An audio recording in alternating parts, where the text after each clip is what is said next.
Hello and welcome to a bonus video from MinnMax. I'm Ben Hansen, joined today by a very special guest, Dan Teasdale. Welcome, sir. Thank you for having me on the show. Absolutely. You are working at a studio now called No Goblin, a studio you co-founded. I love No Goblin because you guys created Roundabout, which is one gigantic, fantastic homage to a game that I cannot pronounce, but Kururin? Close, yeah. Kururin, which is a Game Boy Advance launch title in everywhere but the US, which is where you control a spinning stick around a maze. And we kind of took inspiration for that for Roundabout and made a spinning limousine that you move around in the 70s with FMV and everything. It's just a delight. And then 100-Foot Robot Golf you released, and now you're working on a mysterious third project? That's true. We are working on yet another video game, which I can talk about absolutely nothing about, except that we have a Twitter account for No Goblin Game 3, and we just post pictures of hot dogs and information about dogs, which has nothing to do with the game. But if you're interested in hot dogs and dogs, you can follow No Goblin Game 3 on Twitter. It's diabolical. Well, that, hot dog sensibility really carries back to your origins in the game industry, where you were the senior designer for Destroy All Humans. That's true. I used to work at Pandemic Australia, and kind of the one game that Pandemic Australia is known for is Destroy All Humans. And someone was crazy enough to remaster it 15 years later. When did you realize that this was happening, by the way? Actually, when we were pitching No Goblin Game 3. So we were pitching around to different publishers, and one of the publishers we were pitching to was THQ Nordic. And so we got a call with them, and we pitched them Game 3, and we were chatting with them. And they're like, "Oh, by the way, just so you know, we're making we are going to remaster Destroy All Humans. Like, if you got any information about that can help us do the remaster." I'm like, "Oh, that's very interesting." So I chatted with those guys a couple of times and sent them a bunch of stuff. But besides that, I really haven't seen that much. I took a look at the demo a while back of the first level we're about to go into, but besides that, I'm just going in blind. Oh, perfect. All right, speaking of blind, I'm going to squint and try and raise your volume. Hang on, I'll get really close and squint. I'll let you absorb the game here. All systems go, General. 4. Come on, baby, show us what you got. 3. What the hell? 2. What in the blue blazes is that? 1. No, wait! Stop the countdown!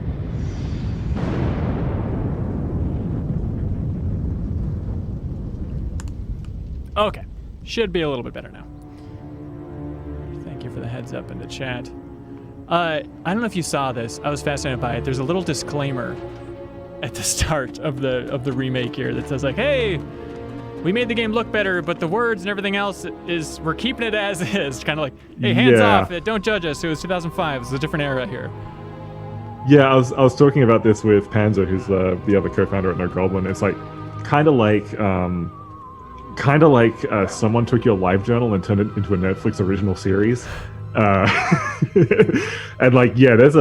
there's some content that's not great in there, and it's kind of embarrassing, especially in 2020. So I honestly kind of wish they went a little further and just made a 2020 game, but not my game.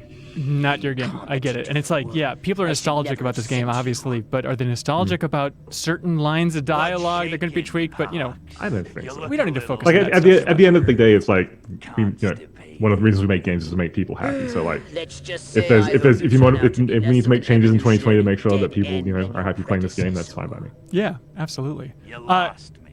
Okay, so Shall I tell you a secret? the origins of this game overall are really bizarre. Do you think it's a direct result of everybody loved Mars Attacks and it was still fresh-ish? It was less than 10 years old at the time. Or talk about the origins of how this whole game came about. It's kind of a wild story. So we were working on a different game at Pandemic Australia first. We were actually before this, we were working with Microsoft on what was meant to be a soft sequel to Fusion Frenzy, called Oddballs, which was essentially a party game, but instead of a board game, it was like a platformer, and so you had 30 seconds to run around this platforming game. And it was very super kid friendly. There were these big monsters that were eating these floating chickens and stuff. And so we were making this super no violence fun game, and then Microsoft bought Rare, and then mysteriously the title got dropped on our end. And so we kind of got a little jaded after that. And so like we started like trying to pitch up new ideas. And one of the ideas was essentially the polar opposite of that game. Was like, what if instead of this fun thing where everyone's happy, what if it's just like, you're just a UFO and you're abducting people and you're destroying crap everywhere. And it's all like, what if it's just that? And so like, and then that basically became Destroy All Humans from that point. So were you pitching it to Microsoft? We're pitching it to a bunch of people at that time. I know we were pitching Microsoft originally because we were contacting with them, but we pitched to a couple of studios, a couple of publishers, I should say, and then THQ ended up picking it up, of course. Okay. So, hang on, I'm trying to think. So that was after Fusion Frenzy 2 came out? Like Microsoft That was before, it was after Fusion Frenzy 1, so this was like 2000. I want to say? Okay. And everybody knows that Fusion Frenzy is one of Bill Gates' favorite games, and I'm sure he's championing it in a big way internally. It's absolutely Bill Gates' favorite game, and I'm sure he plays it daily every day now. Okay, so the thing that threw me initially jumping into this game is... Oh, hang on, we're going to hear it. It's a little Jack Nicholson for the main character. Yes? Yes. Okay. Absolutely. And it's also the polar opposite of, like, if you look at the E3 footage from 2004, it was originally a very British kind of voice. It was also, like, kind of fit with Orthopox a lot as well. And then kind of as the game evolved, like, it was actually a THQ ask us, like, can we push it more American and make it more...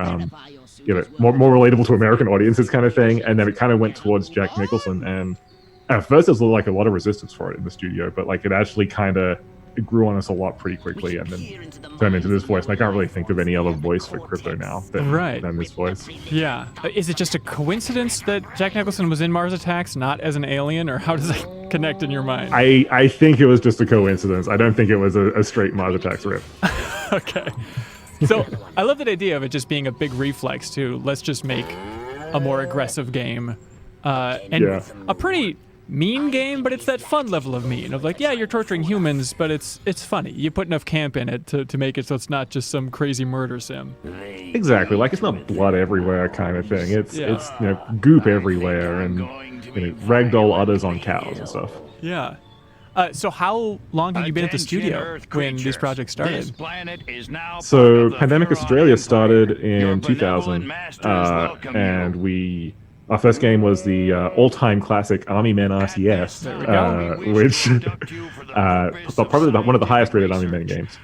And then we pretty much like went through like that sort of mid-phase where we're working on like council projects and various pitches, and then Destroy All Humans was directly after that. So that was 2002 to mid-2005.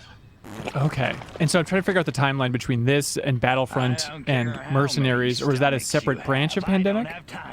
Yeah, so that was Pandemic US. So we're in Brisbane, Australia. And while this was going on, there was a team that was doing Star Wars games. There was a team that was doing Mercenaries. And all of those kind of projects were around the same time. And it was kind of especially weird with Mercs as well, because Mercs started off very helicopter-centric, let's say. And Destroy All Humans started off very UFO-centric. And then around the same time that we went very alien and crypto-centric, Mercs went very character-focused as well. Right. And so we were kind of on these two parallel tracks with two different engines in two different countries, kind of making very similar games. Weird. Okay, yeah. How much communication was there? Did it feel like two wildly different teams?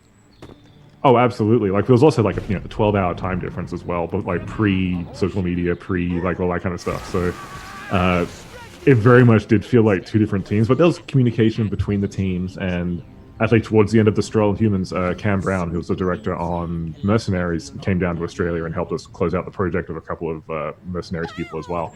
So like there was a lot of interplay back and forth, but for the most part, we were just a separate team in Brisbane. Yeah. Let's see. Someone was wondering, Minas Morgul, asking if you played the remake yourself yet. I have played this level, the tutorial. I played the demo a couple of days ago, and I wanted to keep myself a little fresh for this stream. But also I wanted to prepare myself as well. How well do you remember this game in general? Sorry. How well do you remember this game in general? I've repressed a lot of it. Okay. But Right, I think tough that's a lot of game dev is you kind of repress a lot of the way you got through it. But it's 3 years of my life, so I remember a lot of it, especially Turnip Seed Farm and Rockwell. These were like the levels that were on my plate a lot. So like I did a lot of the original scripting for this tutorial along with Courtney, another designer. Okay. And then Rockwell, there's like that was like my main sort of site I was on for a while. So a lot of it is very familiar. It's like, oh, I see you've moved this one building slightly over here, or you changed this path a little bit here. It's like no one cares, but it's one of those things just slowly like pulling up all of these memories of level iteration. Oh god, yeah. What do you think about the remake in general, from what you've seen? It looks gorgeous. It looks absolutely gorgeous. And I think like from what I've seen so far, like I think there's a lot of things that we rushed that they kind of improved and brought forward, which I think is cool. Like a lot of the side mission stuff, I feel like they've improved a lot of the in and out entry from it. And then a lot of the time though, like as a designer, like my job as a designer, like looking at and playing games, it ends up being like deconstructing games and ripping apart games. So a lot of it is also me just suppressing the urge to go, oh well, you didn't do this. Well, fancy that. You didn't do the thing that we thought was great. That's fine. But a lot of it also just like I said before, like we put a lot of ourselves into this game, and so seeing someone else remake it is like it's cool, but it's a little weird as well. Kind of seeing someone else take the things that you put a lot of inspiration into and kind of do their own interpretation on it. It's not necessarily like a bad thing. It's just like it's weird seeing someone riff on the things that were kind of personal to you almost 2 decades ago. Yeah. Do you think you would have taken the project if somebody offered it to No Goblin? I think actually, like talking about that call we did with THQ a couple of years ago.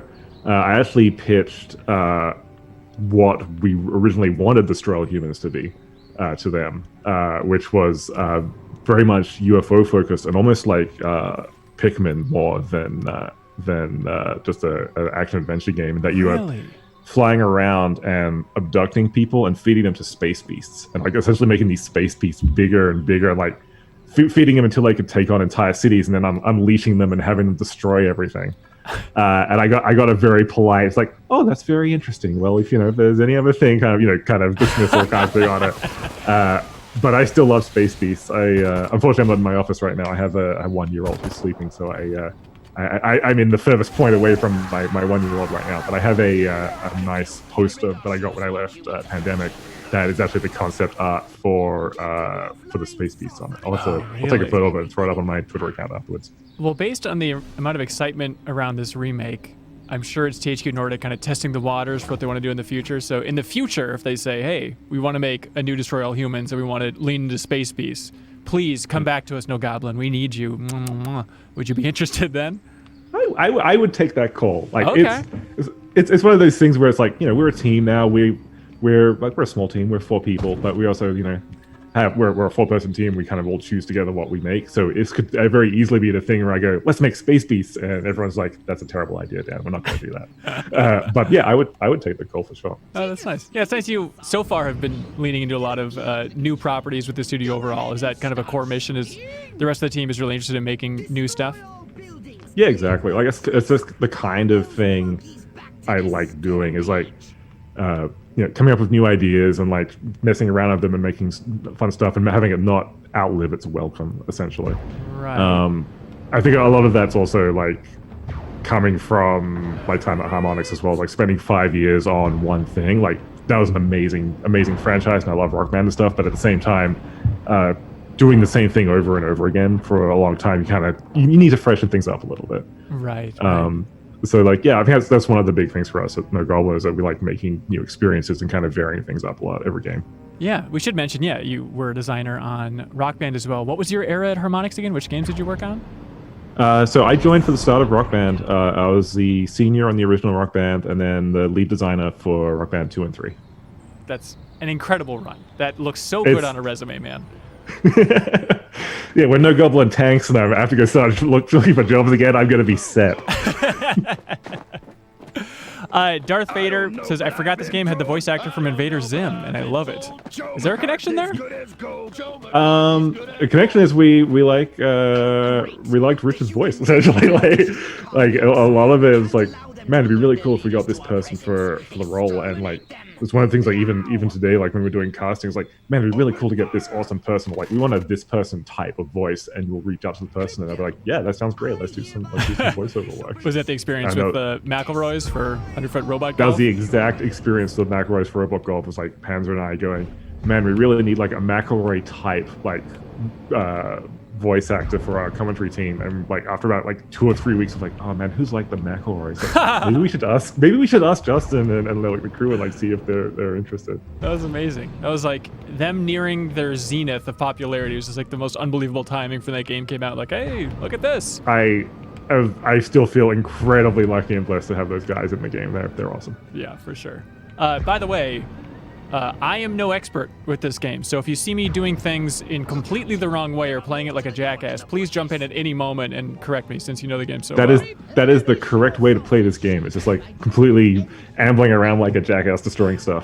That's the aim of the game. I mean, I do think it demos well, you know? Like if I, back in 2005, played this at a friend's house and played this opening level, and it's like, oh, I just get to blow up a farmhouse and just no pressure, just kill all these idiots. Like it would catch on pretty well, and clearly it did, because do you know how well it sold? I believe the last number I heard was 2 million. Okay. And that would have been a couple of years in. At the time, that this is pre-social media, so like a lot of my experience from this game was we made this game. I left like the day after we shipped the GM on the Gold Master of this game, and so a lot of my impressions of this game and how it was received was by reviews, and the reviews, to be honest with you, 7.5 for Destroy All Humans. So I was like, oh, this is okay, but I have to find a job before the reviews hit, essentially, kind of feeling. Right. And it wasn't actually until like 2010 was the first time I actually got an indication that people like really liked Destroy All Humans. That they really grew up with it. Yeah, like it was actually when I left to go work at Twisted Pixel, the movers were moving all my stuff in, and I had all my Rock Band gear and my plastic instruments. Like, oh, you worked on Rock Band, that's really cool, awesome, and like just moving in stuff. And then they moved that poster in I was talking about, and they're like, holy crap, you worked on Destroy All Humans, that's amazing, I love that game. I was like, oh wow, that's not the game I would have thought you would have gone to. That's awesome. Yeah, it's like I think there is just a lot of love. By the way, what am I missing here? Is it this car? Military forces. There might be some guys hiding behind you, maybe. So what's the yellow thing on the radar? Is that nothing? Oh, that looks like your star meter. So like it's basically a GTA style star meter of like when forces are going to be coming in and what kind of severity of the forces. Oh no, like the yellow in the radar though, not the thing on the side. That might be where the guy is. Seems that way. Is there just like one tiny guy? Sorry, I'm watching on stream, so it's a little harder. Oh yeah, it's out. gonna be tough. Yeah. I don't know. I'll just keep exploring, I guess. Yeah, but there's something about this era of THQ. I mean, they just remastered that SpongeBob game, Battle for Bikini Bottom, and it was like, yeah, I guess I've heard of it, whatever. And then, we have a poll every week to figure out what we should stream here at MinnMax, and it just annihilated the poll. Like there is so much untapped nostalgia from that era of THQ that I'm sure THQ Nordic is very aware of it because they're making bank. Yeah, I mean, it was also like the last time you could make games of this budget, like at a AAA, well, it was pre-AAA, but like at a like A to AA scale for games as well. Like once you hit the 360 sort of generation, like the idea that you could put in, say $10 million on a game and ship it at retail as a flagship of your publisher, like that evaporated essentially. So the idea of like games like licensed stuff or like new IP like this kind of weren't possible for a little while until we had like Steam and things like that. Yeah, I guess so. And now you think there is a market for, I mean, what would you call this? An A game, AA game? How did you consider it at the time? We considered it like A to AA, but like also very much a B game in feel, essentially. Like a very expensive B game is probably the way to put it. Really expensive BA game. Okay, perfect. Yeah. A B game that got too much money. Right. Okay. Do you remember the budget of this thing? Not directly. Like vaguely, I think we were looking at like I think it was around 10 mil. But also we were 40 people, and it was a 3-year project. So like that was about an appropriate budget at that time. Like it wasn't really till like you're looking at 360 Halos and stuff that we started getting into like the $100 million, thousands of people kind of projects. Right. Do you want to talk about the team? What you think defined the team's personality back in the day? For sure, yeah. So the team for us, like we started off as 10 people in Brisbane. And a lot of it is just like we were just a bunch of kids essentially. Like we were all 20-something guys like making stuff. And like I think that kind of fueled a lot of, like for better or for worse, kind of fueled a lot of the humor and kind of a lot of the feel of the game as well. Yeah. I think also like part of it is also because we were in Australia. Like I think a lot of the cues are our impressions of America from like the perspective of the other side of the world.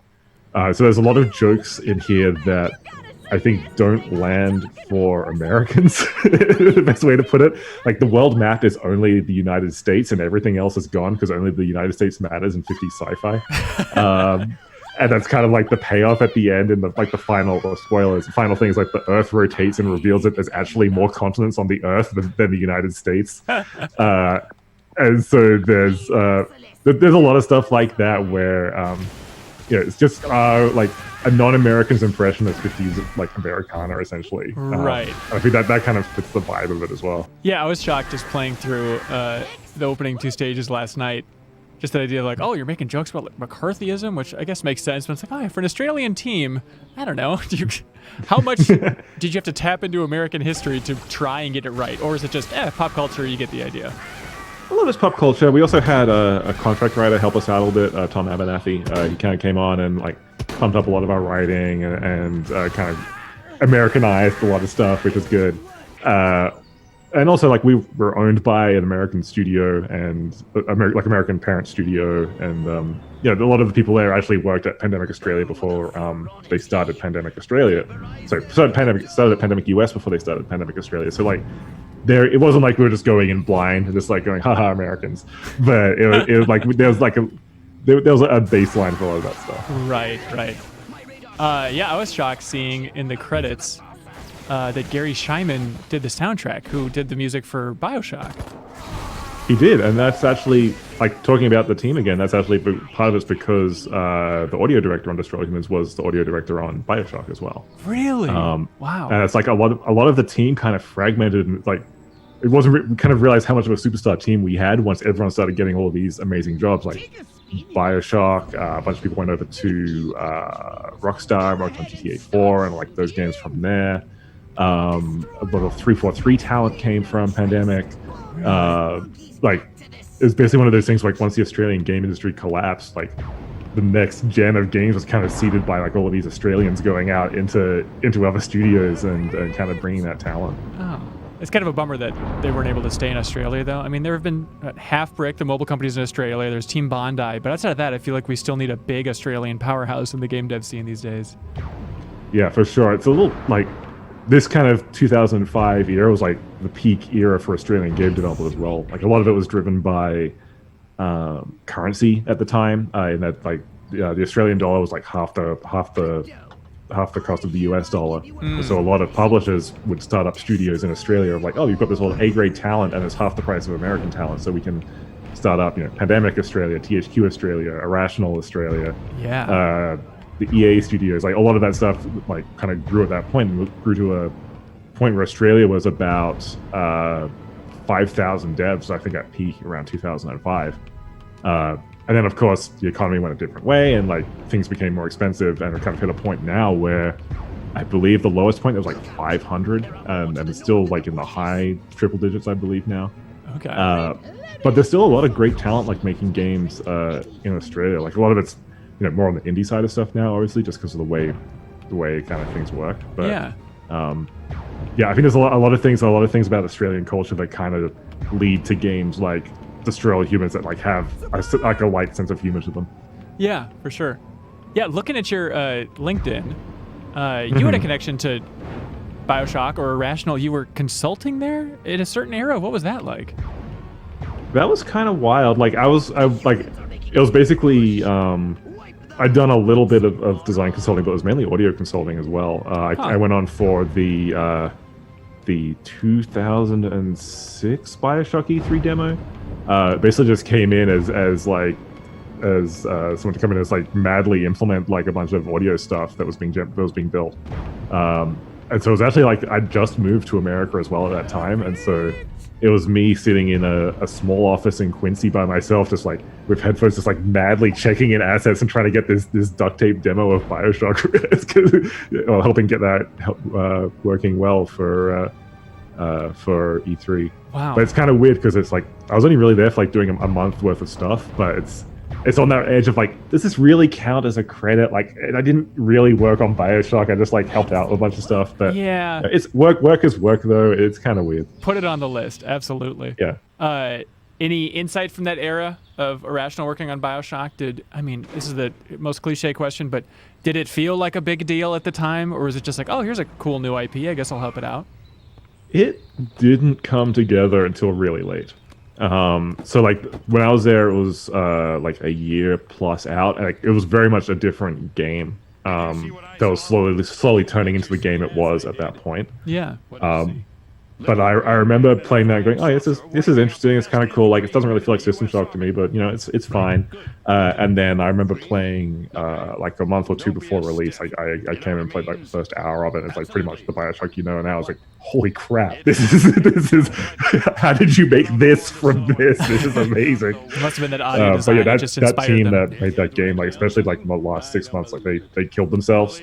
But they made an amazing game. Yeah, and then Bioshock Infinite, it was the last 3 years where they were killing themselves trying to make that thing possible. Yeah. Yeah, like it's tough. Like the way that team crunched, I don't think is acceptable. But at the same time, they made a great game.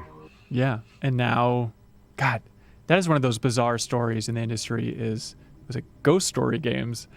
Ken Levine's kind of revamping of Irrational, and they've just been working on stuff, the narrative Legos construct for a while, and you've heard like whisperings about, okay, it's sci-fi, seems like it's dealing with AI, and I love the idea that 2K is just supporting them, just funneling them money for like, hey, whenever you release something is how it looks from the outside at least. Yeah, it's a nice luxury to have. Let's put it that way. Yeah. How's life in the industry for you these days? Stressful? You doing well over there? Doing pretty well. Like we're we've hired on people. Like we have payroll running. Like we're a real grown-up studio. It's really nice. Like we're chugging away at something. We're signed to a publisher, which I can't talk anything about. But we have great support from them. They're a wonderful crew. And like we're kind of making kind of backtrack things like a lot of the way that Panzer and I wanted to build No Goblin was to eventually get to a point where we had like a 4 to 8 person team building games, and they're like these really unique games, and they have maybe like a step above what we did on Roundabout and Robot Golf. Yeah. Okay. And that's kind of where we are now. And it's like we've got the time and the budget to make this game that that fits the scope of the games we want to make. And I'm really excited to be able to talk more about it than the fact that it has hot dogs in it. So many hot dogs. Okay, naive question. This whole upgrade system, was this in the original as well? This was in the original. Okay. Because every video game needs an upgrade system. It's true. It's true in this era for sure. Yeah. I think a lot of it is also like when we were making the game, like one of the big questions was, what's the 3-hour story of this game? It was like a lot of how it's pitched from the THQ side of things. And it's like, you have that first experience where you play the game, you're burning down Term Seed Farm. It's like, oh, this is really cool. And like you play a couple of missions, but why would you come back to this game after you've played the loop for 3 hours? Right. That's where a lot of like this upgrade stuff came. It's like, well, you'll be coming back to, do this meta of upgrading your ship, or you'll be collecting brain stems to, unlock stuff and things like that. And so that's kind of where a lot of that upgrade drive came from as well. Yeah. And as everybody knows, Earth women are delicious. I guess it works. Yeah. Different era. Different. We were so young and wrong. Well, I hope it's not too painful to go through this level for you. No, it's fine. I have to confront my misdeeds. Oh boy. Do you have any thoughts on the next generation? You know, without revealing what you're working on, do you have a take on just the potential of next generation SSDs, all that stuff from a developer perspective? I think it's very exciting. I think that the thing with the SSD stuff is like it gets pitched as, oh, it's just, you know, they slapped an SSD in on a console. And it's like, that's not. It is something beyond that in terms of how you can treat it as memory and how you can use it for loading stuff. And the idea that we basically have like ridiculously fast storage that we can do stuff with is especially as a designer, it's super exciting. I'm trying to figure out what I can talk about. Okay, but you know a thing or like, two. we're registered. Obviously, we're registered Sony and Microsoft developers, so we're kind of bound to that a little bit. Right. But like, I think it's all super exciting. I'm very excited to play some Bugsnax when it comes out.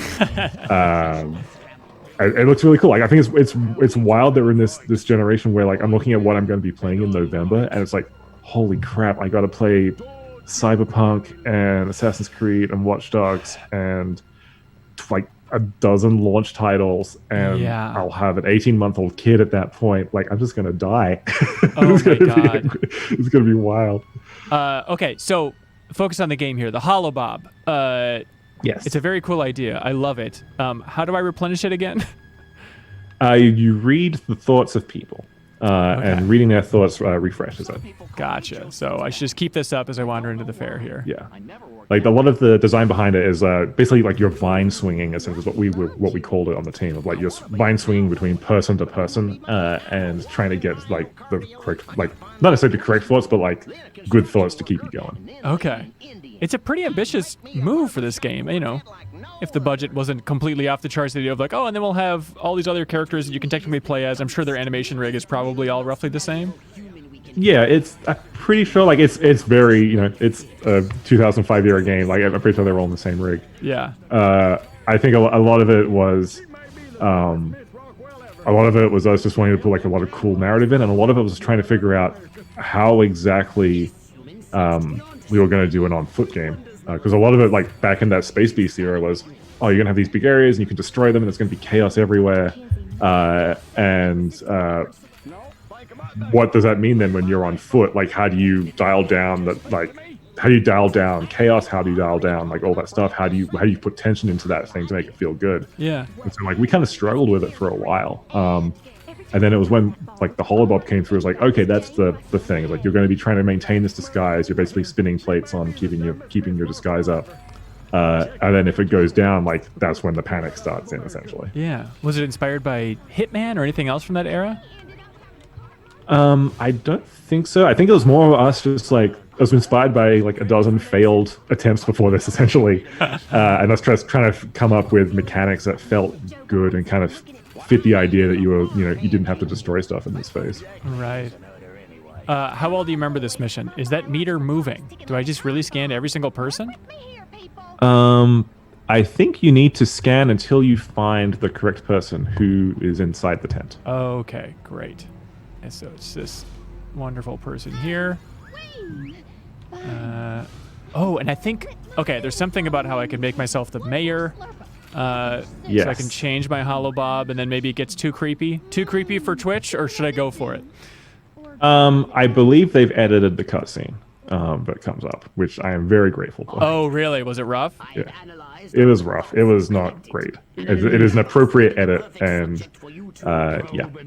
Okay. All right. Well, let's just leave it at that. We won't go near it then. Yeah, it's a nice thing that the industry has evolved to the point that it's fantastic. Like it's one of those things where like I mentioned before, like I don't want to make games that make people feel like bad, essentially. And so like it's one of those things that I feel guilt for a lot, but also I'm very glad like games like this remaster can exist, or this remake can exist, so that like they can update it and make it still playable by a lot of people. Yeah, for sure. And just to be clear, you're not seeing any of these sweet profits that THQ Nordic is getting here? I see $0 from all of this, which is fitting because I also saw $0 from any sales from Destroyed Humans. So it's continuing the trend. Yes, of course. Can I try and... Oh, wait. That was the forget thing. Hang on, everybody. No, don't mind Oh. me. Don't mind me. Is this working? Okay, so how do I decompromise myself? Do you remember? It might be just on a timer. God, it's been so long. It's one of the things, one of the troubles about working on a game is like, what was the solution we shipped with? It's like, okay, we had all of these things. Like, what one did we go with? I believe it was like you could just get out of threat and then pick up another disguise. Okay. And also, yeah, you can just implant the idea and just escort her and just blow up everyone as you're escorting, as long as you don't kill her. That was actually, I remember being that I have a lot of repressed memories on of her doing this patrol out to the UFO and just like her getting stuck on a fence or like something would cause her to die from an explosion somewhere else, and it was like this constant brittle path of like, okay, she just needs to get out and get to the UFO. So figuring out the on foot stuff, and then were there other huge challenges with this game when you look back on the design? Like a lot of it was just balancing destruction with stealth. Like they're not like, it's one of those things where they're like very opposite concepts, and so the idea of like having this game where you need to be stealthy but it can also level a city block is kind of tough. Yeah. Why? So like, just from a naive point of view, why have stealth? Because that's the game the publisher kind of wanted. It's kind of the jaded response. Really? But like, I think there's a lot of like, jaded response aside, I think there's a lot of fun stuff of that interplay between stealth and destruction. And so like being able to go down and like have this tension of like, I'm super, narrowed down on this space, and then like, okay, now I have this relief of I no longer have to be in stealth and I can destroy everything. I think that tension is really cool. Yeah. So it really was also just a publisher mandate of what Metal Gear Solid sells well, therefore do this. I mean, it's publisher mandate's probably a little harsh, but like we had a point in the project where we were like 80% UFO, and the game wasn't fun essentially. Like it was like there were fun moments on it, like dodging missiles and stuff, and like a lot of stuff we kept in the game, but it was one of those things where. The publisher's like, hey, this isn't shaping up. We need to like try and like find stuff that works. And as we were building out the character stuff built out and became more of a focus on the game. Yeah. So it's more of one of those things like we were in trouble at the time and we found a path forwards out of it. Yeah. Oh, good. Yeah. Let us know in the chat if you have any questions for Dan about his entire development history, working at Harmonix, designing Rock Band. I remember I did ask you a little while ago if Harmonix games were inspired by Clax, the old arcade game. Yes. Because I started playing Clax, and like I liked that weird old puzzle game. I was like, God, this looks so much like a Harmonix. It wasn't the 90s though. Well, it wasn't time for Clax anymore. It's such a good pitch. Which games from your past do people bring up the most? Destroy All Humans, Rock Band, what gets brought up the most at like GDC discussions, stuff like that? It's big. Destroy All Humans and Rock Band are kind of the two, essentially. Yeah. Like, Destroy All Humans is the one that I see the most enthusiasm for, essentially, of like, when people, every kind of developer goes through this of like, you're meeting someone for the first time, like, oh, what do you do? Oh, make video games. Like, oh, did you work on any I heard of? And so, like, it's that thing of like, if they look like a gamer, I'll go, oh, I worked on Destroy All Humans. Like, oh, I really love that. Or I'll do the pitch of, oh yeah, I worked on Rock Band, the plastic instruments and the drums and stuff. And like, most of the time response is, oh, cool. Or, oh yeah, I think we had that on the Wii with with Slash on the cover. And it's like, oh yeah, no, that's great. Yeah, that's close enough. Sure, what that'll do. Yeah. Well, it's kind of weird too, because I think people are they were for so long clamoring for a new Destroy All Humans, and I'm sure people were clamoring for a new Rock Band as well. In fact, I know they were. And then Harmonix was brave enough to give them one, and it was kind of like, yeah, okay. It's just there's nothing worse in the industry than a fan base just begging for this game to come back, and then it comes back, and it's like, and then it's sold fine, and nobody really talks about it, like Rock Band 4, which is such a bummer. It's kind of a bummer. Yeah, it's kind of a bummer, but at the same time, like I don't think it invalidates like any of the games that come before, and I don't think it removes any of that nostalgia or any of that kind of good vibes that you had like with those games previously. Yeah. So it is a bummer though when you work on one of those titles though. Yeah. Jake Teasy asks, what's the one Rock Band song that got away? Ooh, the one Rock Band song that got away that I can talk about. Oh, that's the interesting. tricky part. All right. A lot of them got away. I think keeping it vague. I think the ones that got picked up for exclusivity with other titles were the harshest. Of like we would have songs sometimes that would be. We actually one time we had a song that was authored, ready to go, like ready to ship out as DLC in days time, and then we found out it had exclusivity on it, like literally days before, and we had to pull it. Oh my god! That was just like the push and pull with Guitar Hero. That one was Guitar Hero, but like there were like a dozen rhythm games at the time, like Rock Revolution, Battle of the Bands, if you remember that on the Wii, with like you could change the stems and have like mariachi versions of stuff. So like there's a lot of exclusivity stuff that we kind of like, oh, this is really cool, and then we had to stop. But yeah, like we like a lot of times I see people go, oh yeah, it would have been really cool if you put this band in the game, and like I assure you, we reached out to that band and we were unable to get that to work. They were not keen. But I mean, I know you didn't work on it directly then, but still Beatles Rock Band is the craziest Hail Mary I've seen in the industry in a long time. The fact that released is impossible. It is. I think it is the closest to art that rhythm action has got to, and I am very glad that I didn't work on it because I don't know how.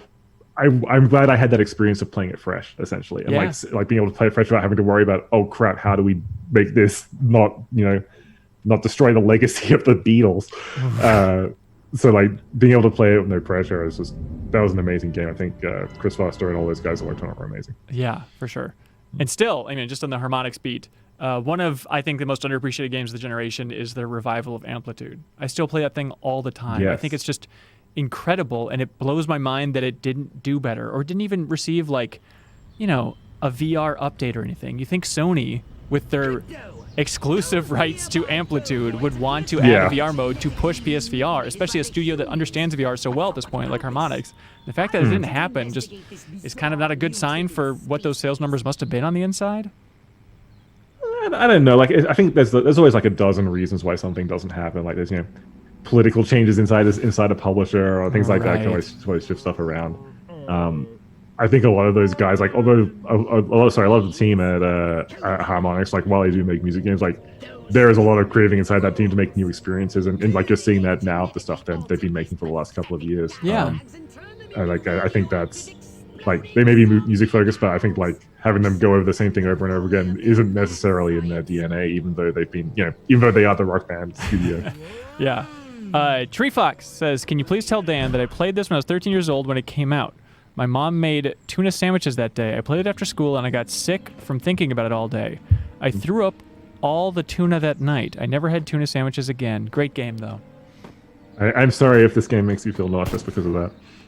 I get it. Yeah, just tuna is now just outlawed. You can't have it again, or it'll make you think of getting sick playing this game.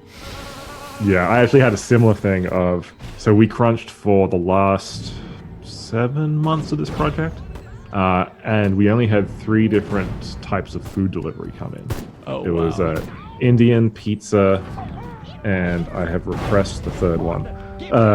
But for a long time, like, I couldn't eat that food. Like, I was like months afterwards. Same thing actually happened on Rock Band. There was this one place called Spice and Rice in Boston, and we would get spice and rice in like whenever we worked Saturdays, and I just couldn't eat spice and rice. I think to this day I could not eat spice and rice because I just had it so many times. That sucks. I wish you could have had, Turkish food or something that's, not top of the heap like Indian and pizza. Yeah. Like, to sour that is just, what's the point of living anymore? It's true. Like, you're not really living at that point. You're just working 18-hour days to get a game out. Oh my god! But afterwards, you wake up from the haze and sunlight comes in. You're like, holy crap! There are other foods and things going on in society. See, this type of level is so much better than that stealth. It's got everything you need. Yeah. So pretty rough crunch in this era for you? Do you feel like the industry has turned a page? Yes and no. I feel like the crunches were pretty rough through this phase. Like, a lot of it is self-induced, unfortunately. Yeah. So this was originally meant to be a 2004 game, and it shipped in late June 2005. And so a lot of the crunch on our end was we didn't want to lose this game, essentially. Right. And so that's kind of where they came. Like, obviously no excuse for crunch, but that's kind of where that drive came from. I feel like crunch is still... the thing is, crunch is known now, which I think is the big difference. But there's still, especially in AAA, like, the difference that happens now is like we had a kind of an unforeseen crunch that came upon us. Whereas in AAA now, the big problem is scheduled crunch, where like 2 to 3 years out, they're like, we're going to crunch for 2 months or like whatever, and do like a cycled crunch on and off. Yeah. And that's not a we will be out of jobs if this happens kind of crunch. That's a we want to save money by not hiring X people kind of crunch. Yeah. And that's where the problem is now, and where like a lot of one of the many areas where our industry kind of needs to grow. Do you think, I mean, we get a lot of people writing into the MinnMax Show podcast asking about, what can we do to help developers with this or just help it with the industry? Do you have any recommendations? Is it as simple as share the stories that are being told occasionally about how brutal crunch can be in these studios? Yeah, like it's tough. Like I feel like if it was something as simple as share the stories, we'd be done by now. Yeah. I think it's tough because it at the end of the day, it comes down to a budget and money issue. And at that point, it becomes an issue with VPs and publishers and studio heads and things like that. Yeah. And that conversation doesn't happen on Twitter, or those conversations and those discussions happen at the Marriott, or they happen at the W, or they happen at like meeting places at conferences like GDC and E3. So it's something I've thought about a lot because like I wear glasses now because of my crunch on Rock Band, and that sucks. But like, if there was I think there is no magic bullet to it that isn't monetarily influenced. So I think it's one of those things where if we let projects be in development for longer, or if we give projects bigger budgets, I think that's the kind of thing that can alleviate crunch and basically give teams the space they need to build stuff without having to work crazy hours and not see their families. Yeah, I heard this interview with Neil Druckmann talking about Last of Us Part 2. And, Naughty Dog has had a pretty terrible reputation for the amount of crunch that's been happening at the studio since the beginning of that studio. And he quickly addressed it, which was, interesting and candid of him. And he just said, we tried, and we literally said, hey, everybody, go home right now. And people in the studio just would not go home because they wanted to keep working on this stuff and make it better. And so I don't buy that. Is that like, true? Here's the thing. That like, as someone who runs a studio and has a team, like you set the culture from up top. And so if you have a culture of people who don't want to go home, like that culture comes from you not going home yourself, or you have the inability for people to like realize that their job will be safe if they go home. And like I've seen this pressure at other studios as well, of like studios will say, oh, this isn't a compulsory crunch, this is a we'd really appreciate it if you'd like to stay behind and help, but you're not forced to do this. But you better believe if someone's walking out at 6:30, like the people who are staying are throwing stink eyes. Like it's at the end of the day, the studio culture comes from up top, and I've seen games ship, like good games ship without crunch. It's not something that you need to do to ship a game. It's just at the end of the day, like if you have at the end of the day, it's a production issue. Is probably the easiest way to put it. And it's a production issue of being able to make the game you want, cut it down in scope if you can't fit it into the budget, or increase the budget. And if you can't do any of those things, then you talk about unscheduled crunch and things like that. But at the end of the day, if people aren't leaving your studio at 10 o'clock at night, you've got a really bad culture problem you need to fix. Yeah, and it's got to be that tough thing, too, of like, okay, even if Naughty Dog leadership was like, all right, it's 6 or 7 o'clock, we're heading home, bye, please remember this. Like, so much that is baked in, I mean, since the origins of the studio. And so how long do they have to be strict about that before the culture can change? It's got to be just, I don't know how much turnover is there, but it's got to be a bizarre thing to be like, okay, for 2 years, maybe we can slowly move the needle and make it okay for folks to feel like they can leave now.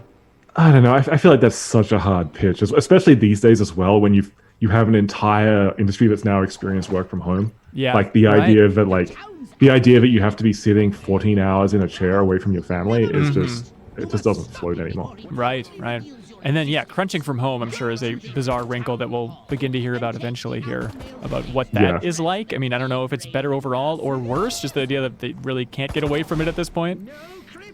It's like, so like full disclosure, like we crunched on Robot Golf, and but that was a we will run out of money if we don't ship this game kind of situation. Sure.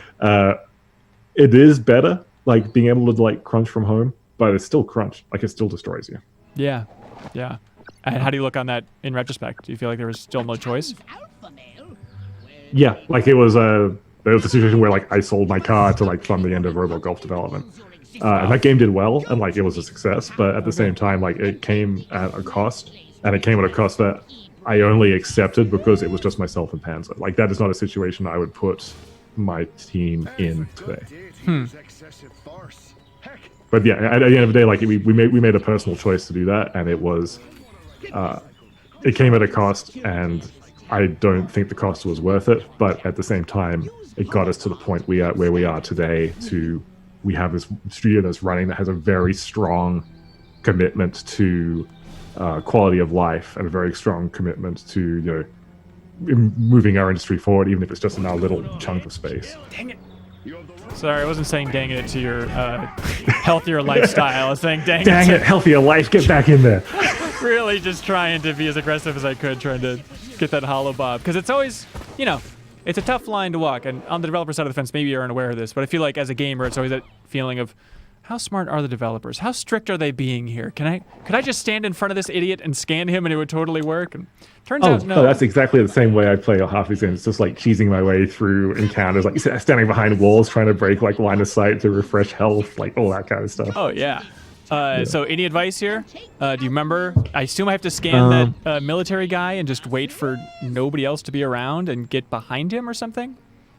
I believe so. And then I think that's this is one of those missions that changed a ton because of how we did the conversation system. Okay. I believe so. I believe you just need to get close to the mayor and then grab the mayor, but it's and he's not in the extreme courtyard. He's hiding somewhere else. I think he's behind the town hall. Like a lot of this is coming through in a fever dream kind of state. So please don't. All right, I'm writing the walkthrough right now, man. Yeah. Keep it together, oh boy. Well, while I piece this together, do you have any other big memories from this game's development you want to share? A lot of the big memories from this game. I remember the biggest memory I have on this is when we did our E3 2004 reveal for this game. And THQ went all out, and they basically built a mini theater in the middle of South Hall. I think it was South Hall. I always get, like, just a complete side tangent, I always get thrown off by the halls at E3 of which one's south and which one's west. I'm still confused. What? It's like on an angle. Like, it's like the most useless designation. Anyway, the one at the bottom, the big one. Yes. The one that Nintendo's not in now. Right. So they built this theater, and it was fantastic, and it was basically just like we'd do like 10-minute run-throughs of the game, essentially. We were right next to Activision, and all I could hear was whatever Tony Hawk game had Ring of Fire in it. We just talked about this on the podcast. It's Tony Hawk Underground 2. Yeah. Tony Hawk Ring of Fire was in that trailer, and that trailer played on loop every 4 minutes. Oh my god! So like every 4 minutes for 3 days, I just hear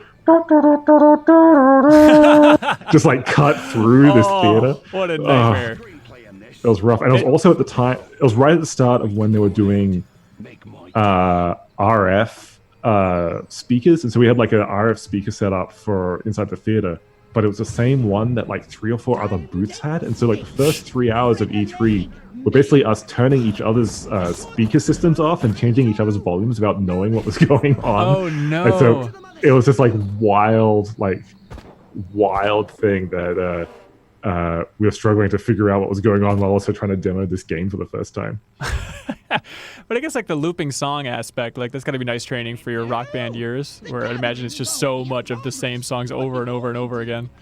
Oh yeah, like it's made it to the point where the only song I can't listen to anymore is Say It Ain't So, just because it's the first song, and like a lot of my work on Rock Band was on Band World Tour and stuff like that. So it's like I played a lot of Say It Ain't So, and I really don't need to hear Say It Ain't So anymore.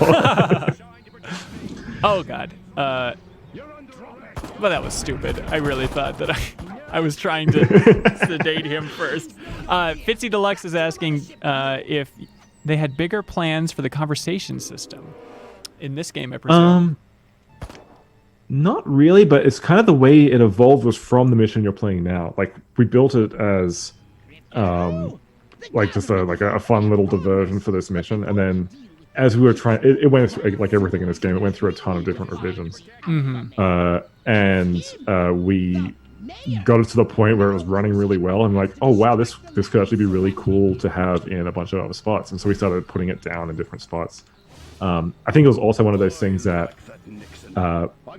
So one thing we should talk about E3 demos is, at the time, probably even to this day, a lot of them are fake. And so the stuff we showed at E3 was what we thought would be cool to show in a 10-minute thing. Right. So we had a conversation system in there in Capital City that was just UI. None of it worked. It was just like us flipping through UI and making it all work. And I think that's a lot of the thing of like, this would be a cool thing to show in E3. It played really well. Now we have to make it real. How do we make it real? So it was more of us like almost backporting what we promised and trying to get it running into the game. Okay. And so like a lot of that time for us was getting it working, getting it running, and getting it fun. And then at the point where we got to where it was fun, we also had to ship this game. So it's kind of this endless struggle of, I want to put this everywhere. Oh crap, we need to ship this game and start cutting missions and start cutting stuff everywhere. And so it kind of got stuck in the middle of that tug of war. Okay. With Destroy All Humans 2, it came out a year later. Were they able to expand on any of the systems here?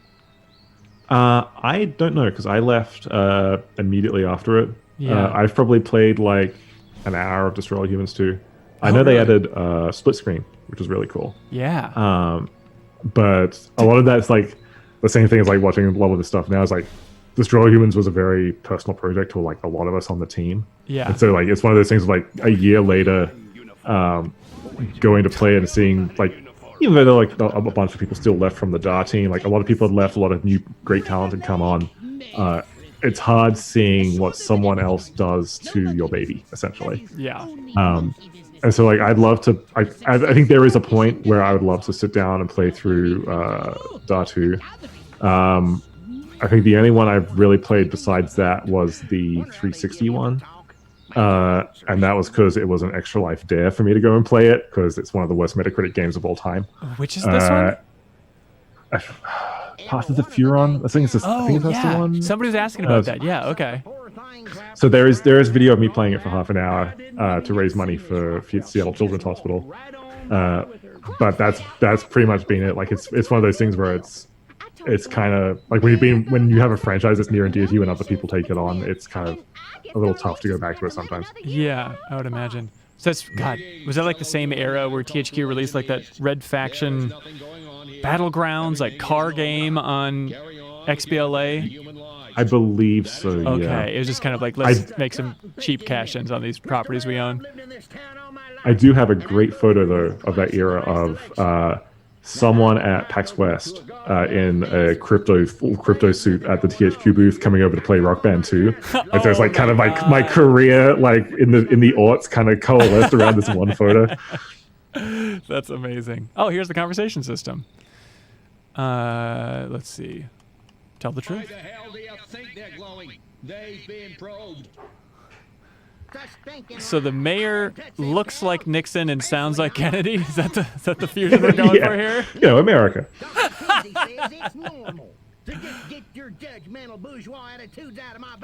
Dr. Kinsey reference. So sophisticated down there, my God. Only all of the good cuts from the 50s. Perfect. Were you involved with any of the VO recording? Was that just a separate department entirely?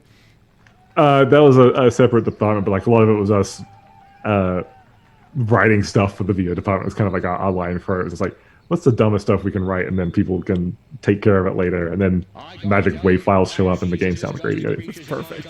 Do you remember if the description said sound like Kennedy or just sound like Mayor Quimby from The Simpsons? Which I understand there's very little distinction there. It, like, you joke, but there probably was make it sound like Mayor Quimby as a direction on it.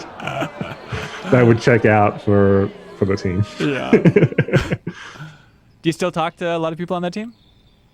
Oh yeah, for sure. Like a lot of it, like actually a lot of them are in Seattle now. It's just like kind of where a lot of Australian talent ended up with. Huh. Probably the big notable one from this is the guy who did the original pitch for Destroy All Humans, Matt Harding. He ended up he quit after doing the pitch and getting the prototype running with us, and he wanted to go and just like travel around the world before he came back to the US because he's originally American. And as he did it, he started dancing on all of his trips and like filmed it all together and put it together, and became internet dancing sensation Matt Harding, who's the guy who danced in every location around the world. If you've seen that viral video from like 2009. Oh God, I don't remember it, but I'm sure it has millions of views at this point. Yeah, but he's basically built a career out of dancing around the world. And so like I chatted, was like, oh, how's it going? Oh, good. I'm flying off to Dubai, a couple of weeks to do a thing for MasterCard, and they're paying me a big chunk of money to go and dance for their event they're doing now. So he's basically career dancer guy now, which is pretty awesome. That's a viable career, like just from this one video? Apparently, yeah. Like he turned into a viable career, so that's his job now. God, you could have gone so many different ways, man. I could have been the dancing guy and not making video games. No, my dancing is terrible. There is no way I could have been the dancing guy. Has there ever been any assets or anything released for that Fusion Frenzy pitch? I believe there's video on my YouTube channel, because I was another extra life thing that we did was I dug up a build of it and played through it. Oh, really? So if you want to see me after 40 hours of streaming playing a prototype build from 20 years ago, I believe that's up on my YouTube channel. That's exactly what I want. Could you send me a link to that? We can put it in the description, because I had no idea that existed. That's a super fun thing. Well, hey, this seems like a pretty good place to stop. Anything else you want to get off your chest? Any other stories you want to relay quickly about Destroy All Humans? Not really. I feel like we've covered a lot of stuff. Like I'm actually, it's really cool seeing this playthrough. It's really cool seeing someone else kind of take what we did and update it and make it great for 2020. So I am glad to see this game out there. Yeah, awesome. And anything you'd like to plug on your own end? Just follow us at no_goblin or No Goblin Game 3 on Twitter. We'll continue not talking about the game we're working on. It'll be great.